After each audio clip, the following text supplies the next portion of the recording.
Hi friends, మన నారా చంద్రబాబు నాయుడు గారు 6 పథకాల్లో ఒక పథకాన్ని ఇంప్లిమెంట్ చేయడానికి దీపావళి తేదీని ప్రకటించారు. ఈ 6 పథకాల్లో 3 సిలిండర్లు అటువంటి ఒక పథకాన్ని స్టార్ట్ చేయాలనే ఉద్దేశంతో, ఎందుకంటే ప్రజల నుంచి బాగా వ్యతిరేకత అనేది స్టార్ట్ అయిందని గ్రహించాడు కాబట్టి ఇప్పుడు ఆ లడ్డు విషయాన్ని పక్కన పెట్టేశారు. ఇంక అయిపోయింది లడ్డు విషయాన్ని, ఇంకేమీ లేదు. లడ్డు విషయం గాల్లో పోయింది.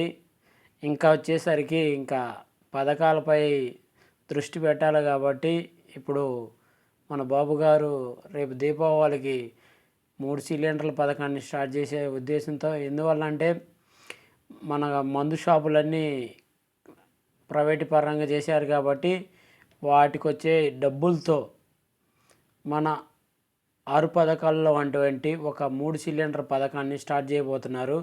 ఆ మందు బాబులు ఇచ్చే ట్యాక్స్లతో మనకి 6 పథకాలు ఒక పథకాన్ని ఇంప్లిమెంట్ చేయడానికి బాబు గారు విజనరీని ఎంతో ఉపయోగపడిందని చాలామంది అనుకుంటున్నారు. ఈ విజనరీ అంటే ఇదేనేమోనని.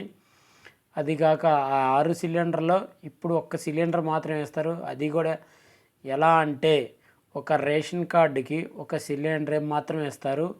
ఇంక తర్వాత వచ్చేసి సంక్రాంతిలో ఒకటి ఇవ్వాలనుకుంటున్నారు, రెండోది. మూడోది వచ్చేసి సమ్మర్లో ఇవ్వాలనుకుంటున్నారు. ఈసారికి వచ్చేసరికి నెక్స్ట్ టైం క్రిస్మస్ కానీ వీటన్నిటికైతే ఇంకేమీ తోపాలు బూపాలు అయితే ఏమీ రావు.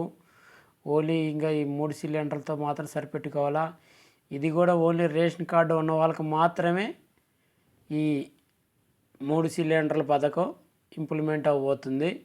ఎవరన్నా రేషన్ కార్డు లేని వాళ్ళు ఉంటే త్వరగా అప్లై చేసుకొని సిద్ధంగా ఉండాల్సిందిగా కోరుకుంటున్నాను ఫ్రెండ్స్.